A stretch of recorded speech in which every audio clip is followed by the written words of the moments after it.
Hello and welcome to another episode of The Scramble. Thanks for joining us. I'm your host, Jason Hawley. Today we'll discuss Brazil's record-breaking drought in Sao Paulo and the lack of infrastructure in this developing nation. We'll also discuss non-traditional courses at the university level. And lastly, we'll discuss some interesting constitutional questions about Fourth Amendment rights after the FBI shut down the internet connection in a Las Vegas Strip hotel room in order to force the guests to call for help. Our panelists today are, to my right, Luis Castillo, senior in political science. Next we have, to my left, Daniel Brady, a sophomore in political science. To my right, we have David Sarabian, a senior in political science and a former State Department intern. And to my left, we have Sarah Montes de Oca, a graduate student in journalism and media studies. Thank you all for being with us. It's a pleasure. Thank you. Yeah.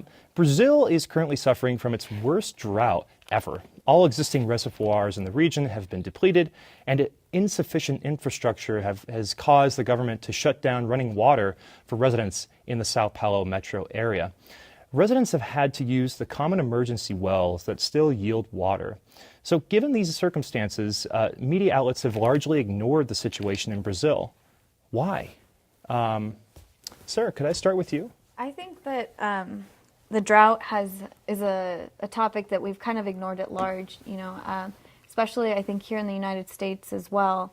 We're drilling from groundwater and depleting our sources, which is, 60 Minutes referred to it as a savings account is what our groundwater really is. We're not doing anything to refill it, so we're running lower and lower and digging deeper and deeper, and we're depleting basically our savings account. And even though there is some rain that we get, it's not enough to replenish it. So really what's going to happen, we're not sure, especially in central valleys in California where these farmers don't have enough running water, that they're depleting groundwater for our crops and for the food. And right now there is no limitation on how much groundwater they can deplete.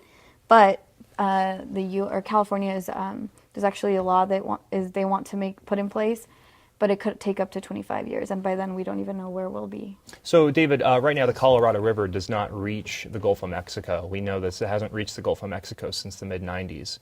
Mm-hmm. There is a global drought, particularly in the southwestern United States, that's been pervaded throughout U.S. media sources over the last decade. All right, how come we're not looking at Brazil and we're not kind of relating that drought to what's going on in our country? I mean, we are on the same planet after all. Is this just speaking to the larger marginalization that is in the U.S. as far as focusing on ourselves only? I think it's more of the fact that Brazil is kind of an adolescent as a country. They're just broken into the G20, so they're no longer in the developing world, but they're by and large considered to be in the developed world, but they're still working the kinks out. As one State Department official told me a few years ago, he had to tell the president when they were discussing, he said, okay, you have to take a position on Iran. And Dilma Rousseff at the time was like, well, why should I? And it's like, no, as being part of a major player, as a major country, you do have to take positions on things. And I think the fact that they are now considered by a larger developed country, that we don't talk about the droughts in developed countries, we talk about them in developing countries. Another factor to bear in mind is that with Brazil is they have the Amazon, they have the largest river in the world there. Well, they've argued that the depletion of the Amazon, deforestation, has actually contributed to this drought and the depletion of the reservoirs, which writ large, no longer really exist. I mean, you look at some of the lakes. So then it seems to be more of a factor like a developing country, that adolescent country, is a matter of policy and a matter of how they're managing their resources, as opposed to the southwest United States, which is a desert of global climate change or other factors, not necessarily policy, that are creating a depletion in the water supply. Louis, what are your thoughts on this? I somewhat agree with David over here. The thing that he was saying about them now barely becoming a developed nation. Another thing that I noticed in the article is that they were made some mentions of the pollution of the water there, and them being a formerly lesser developed nation is, not too long ago they were still a town of favelas or shanty towns, were literally towns of trash and polluted water. So it's like not that surprising to people that if they're kind of on a water drought compared to where they still have favelas. They still have a they still have them. They still the reason why they're getting them. rid of the favelas is they're just pushing people out and then demolishing them and putting up condos. Mm-hmm. Daniel, what are your thoughts on this? I mean, there are probably a few reasons that I'll hit on really quickly on why I don't think it's getting much attention in the news. And I think the first and foremost one is that if we're going to care about a drought at all, we're going to care about the one in the U.S. Yes. I mean, there have been so many articles. I was reading an article in the Associated Press that referred to the drought going on in California as reaching biblical proportions. So, I mean, first off, if we're going to talk about a drought, it's going to be in the U.S. And I think, secondly, it's that a drought in Brazil wouldn't really hold the media attention as well. When you can talk about something such as the Ebola crisis trying to hit Ukraine, or you can talk about ISIS, I think in terms of international events that you can talk about, it's not really, I don't want to use, I'll use it, sexy enough to make. But you know, we just had the World Cup in Brazil, and the Olympics are going to be in Brazil, so I think it should, if anything, it should get international, media attention, because this is an issue that people are traveling to this country. And is it not an attractive story when you look at perhaps the apocalyptic proportions of looking at Brazil and the southwestern drought in the U.S. and looking, kind of combining those? Would that not be something that would appeal to that sort of thing? You know, I would like to look at I would like a story about the link, but I just think when you're looking at what's going on currently in international events that are dominating the news much more, and then you look at the fact that the news also has to couple that with things going on currently in the U.S., such as President Obama's immigration decision he's announcing recently.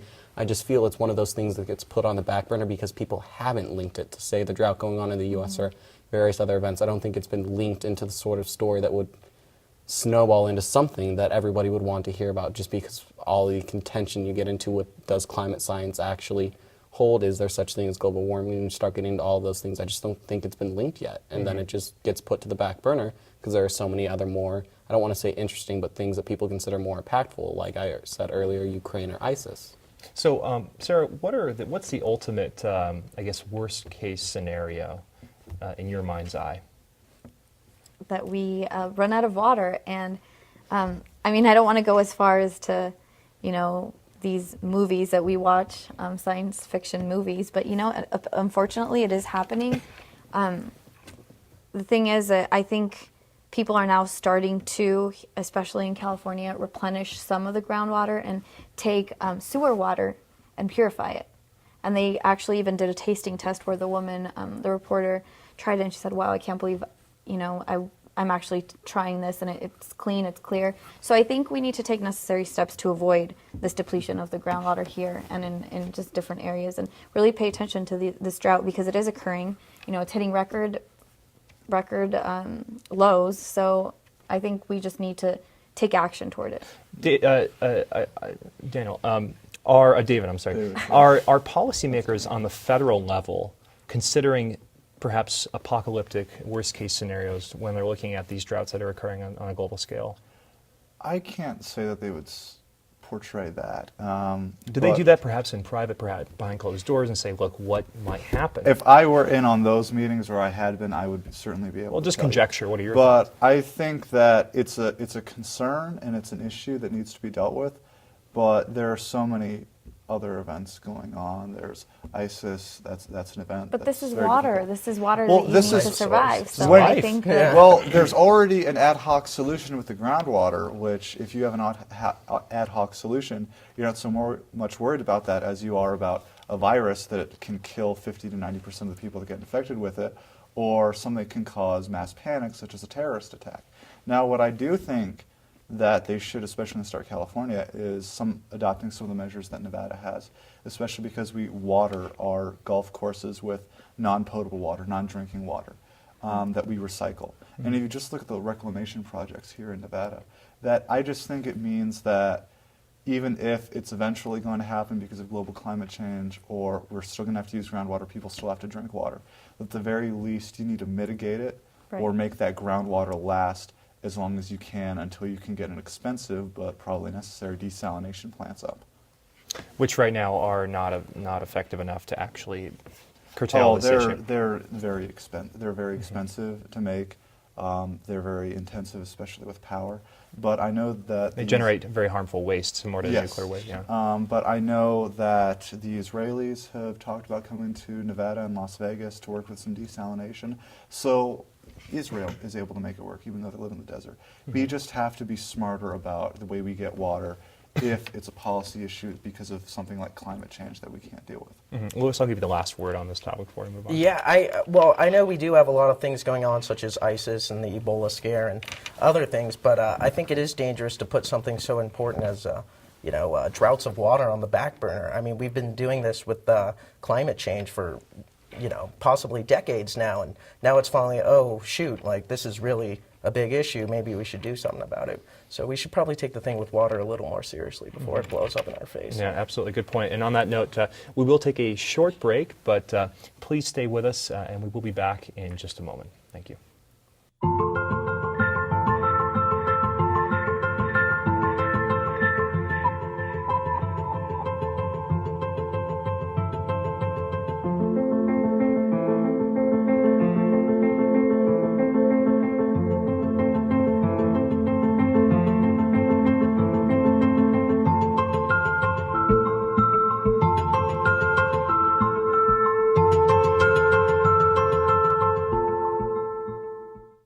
Every year, millions of young women try to change the skin they were born with and say they'd die for darker skin.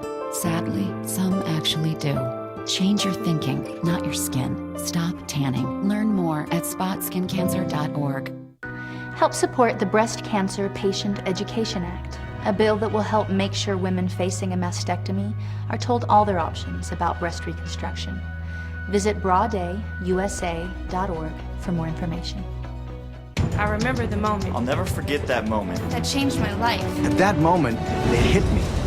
This is why I joined the Guard. We're soldiers, always ready to protect our country. But we've also got communities. Family, friends, neighbors who count on us. I couldn't believe it. I just saved a life. Somebody from my hometown. See what it means to be a citizen soldier at NationalGuard.com. I realized at that moment, these people really needed us. And I was going to make a difference, right here in my community. Be there for your community at NationalGuard.com. Wow, these are really good. You act surprised.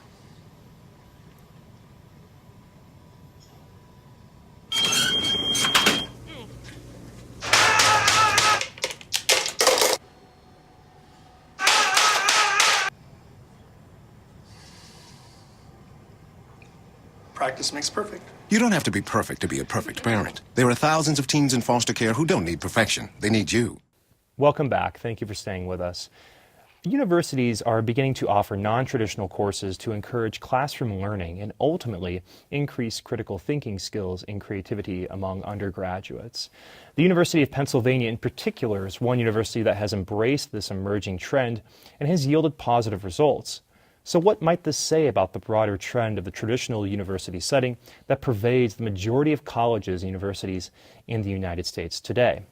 I might start here, Sarah, or what can you say about the traditional university setting? You have experienced a few different colleges and universities at the undergraduate and graduate level. So do you think this is good? Is it good to branch out from the classroom setting and go into this non-traditional thing of one of the professors at University of Pennsylvania offered a course on plagiarism where you had to plagiarize everything the entire semester? Is this a good idea? Does this help? Well, being that we are just now starting this, I don't necessarily think that it's the best idea. I think people are just trying to get creative with what we have. As far as I think online courses, people do say that they are less challenging, that they take them because they're easy. Some people, I've heard students say that they don't learn anything from them. In my undergraduate university, they didn't even offer online courses. So I understand this being different, and like I said, I don't know how I feel about online education. Being that it's so new to me too, I think that I might be a little bit skeptical to take online courses. I've never actually taken one, so I'm kind of prejudging, I guess, to an extent. But to me, there's nothing like being in the classroom with the professor. And even if you are in a classroom with a professor where they're teaching a course on plagiarism, I think that might be something that I'd be more accepting of, as opposed to just it being purely online and you not even getting any face-to-face contact with professors. Daniel, what are your thoughts? I mean, is it effective to do stream of consciousness assignments or something like the plagiarism assignments where you have to construct and really think about what you want to select and appropriate, all right, and exclude essentially as well? Is that going to help overall what these universities are trying to accomplish? The concept is interesting, especially behind the plagiarism class. The concept of non-traditional education is really something that I do find intriguing just because they're trying to branch out and it's something new to me. They're like, oh, maybe if we do this, it'll help students better. Maybe if we'll do this, it'll help retention rates and graduation rates. And I really do appreciate the thought that they're putting into this and the evolution they're trying to get to. But I have to agree with Sarah in that I'm a fan of much more traditional settings. It's not even the content of the courses. A lot of these courses I feel intriguing. I do think, especially with the plagiarism course, that would be interesting. And one, I think it actually help kids figure out what plagiarism is because you'd be shocked at how many undergraduates don't know what it is. And I think it would do a very good job at helping students develop more critical thinking skills. But I'd much prefer it in a more traditional setting. I've taken online classes. I don't like them. It's too easy. It's too tempting to try to lowball the work, to try to go other ways. You don't really get a face-to-face time with the professor. You can't get the inflections that they're trying to teach. You can't get the nuances that you get when you're sitting into a classroom having a professor present the material for you.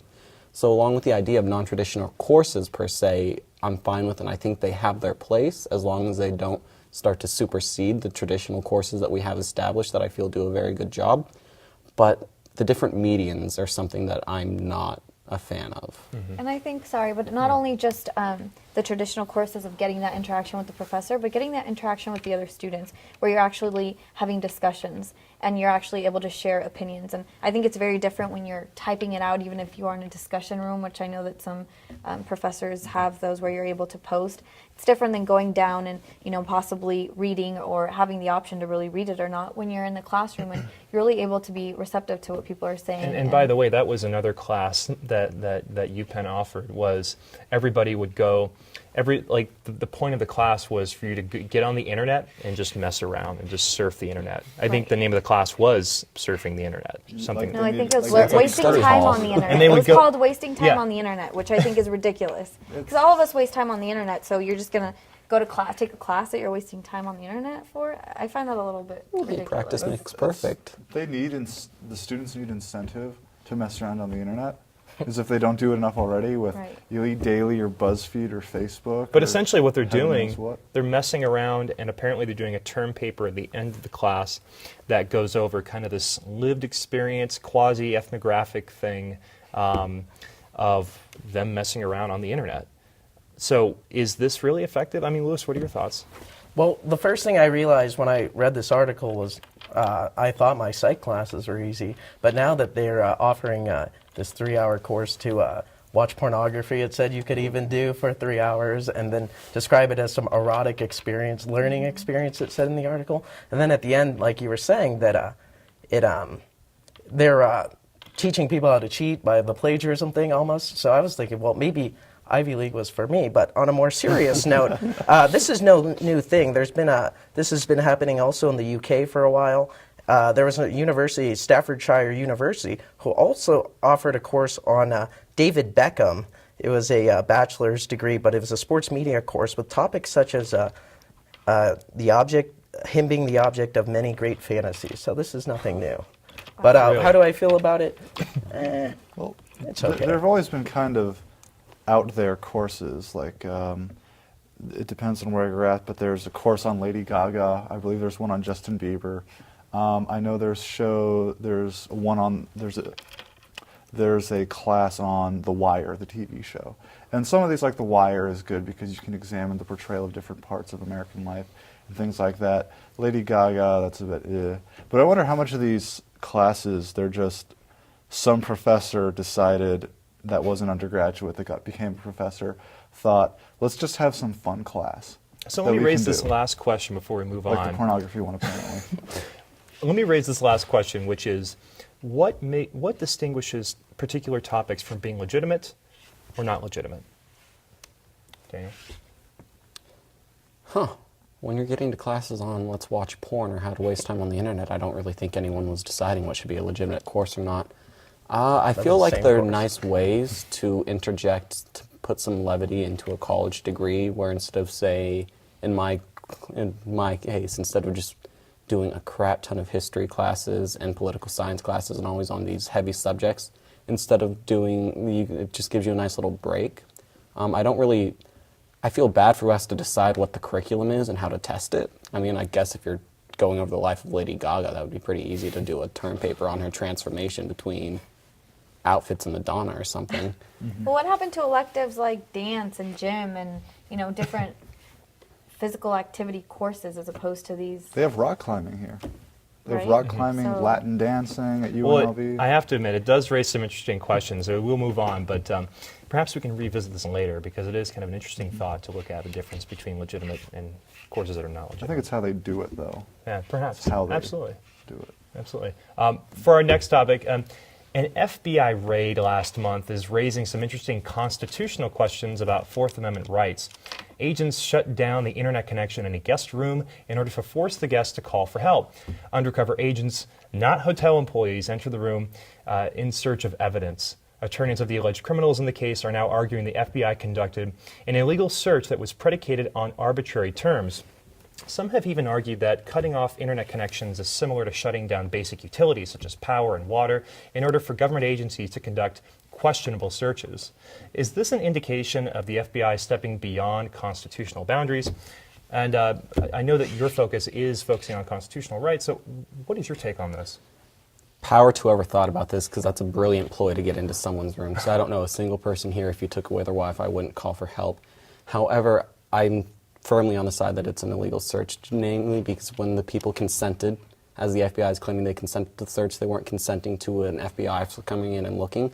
They were consenting to someone coming in to fix, which is really dangerous because there's this legal precedence where it's an open sea kind of a precedent where if it's out in the open when they walk in, they can seize it. They don't need a warrant for it, and they can use that as the basis for the rest of their warrants and everything. And I feel that this sort of, if we let this tactic go on more and more, that you're going to start seeing a lot of sketchiness in FBI investigations and such because it's completely under false sort of a manipulated consent that they got them in, because those people who obviously, I don't remember what crime they were being investigated for, they thought they were just letting in some guy to come in and fix their Wi-Fi, and next thing you know, they're being arrested, they're being charged, all this stuff's being entered into evidence. I know their attorneys are trying to get all of it thrown in as an illegal search because no one consented to it. Mm-hmm. And it's just one of those things that I feel is raising an interesting question that I hope the courts come down heavily on. Yeah. Lewis, what is your take on this? Is this something that needs to be controlled? I mean, shutting off the internet, should this be questioned? It would seem like it was a total ploy, They'll shut off the internet and then they call in to the provider or whatever, the casino that they were at. I believe they were at the Caesars when this happened. Caesars, yeah. Yeah, and then whoever came up, then they thought this person would fix their internet, and next thing you know, like he was saying, they're in cuffs and they can, so. Mm-hmm. David, is it something to worry about? Maybe should people worry about having their power shut off and electricity shut off? Is this what it could lead to if it goes unchecked? You're kind of stretching out the utilities thing here. All right, as Daniel pointed out, the police under the plain sight rule. So if they walk into a room and there's illegal drugs on the table and you're right next to it, then they're going to bust you. That's plain sight rule. That's perfectly fine. The police are able to enter a home without a search warrant under exigent circumstances, but also including like if they're chasing a suspect through when they see something, but also if they're providing emergency services. I think this would probably get thrown out just because the FBI wasn't providing an emergency service. It wasn't help, there's a rapist, help, my house is burning down, anything like that. However, I think this is going to have to be sorted out by the courts. So let me ask you this, because they had an undercover officer, an undercover special agent go in there to take advantage of the plain sight rule. And I think this is new legal territory, especially because the Wi-Fi, that's not an emergency service. Well, let me ask you this. Is there a difference between shutting off the electricity and shutting off the internet? I think it's a big difference because as far as I'm aware, you don't need the internet to live, and they obviously had phone lines, so they could have been able to call out. So I don't think it was an emergency service. Like I said, I think this is really new legal territory that we're getting into. Daniel? There is a huge difference between your Wi-Fi and something like electricity or water. I mean, the courts really haven't settled it out. I mean, currently Detroit's in a lawsuit where they claim they should be able to shut off your water if you don't pay, and the attorneys they're arguing against are like, no, water's a human right. So access to water is a human right. So the territory hasn't been sorted out. The courts are regretfully being pulled into this because the legislation is just not there to deal with it yet. But I'm fairly certain that you don't have to worry about Wi-Fi, being able to cut off Wi-Fi, then leading to being able to cut off electricity or something.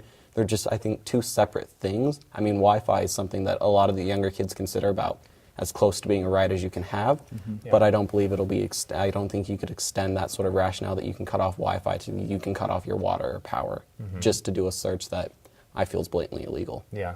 Sarah, I'll give you the last word on this. No, I do think they took it a bit far as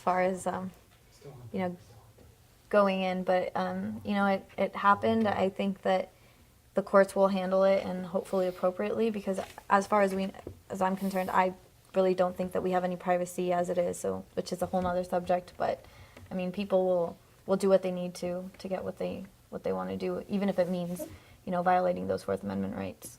Well, I think it's fair to say that if any of us have our internet shut off in the future, we have grounds to worry of the FBI searching us potentially. But it is interesting, and we can definitely something to bring up later on. But that is all the time we have for today. Share your opinions on any ideas or topics you'd like us to scramble about too. The scramble.unlv@gmail.com.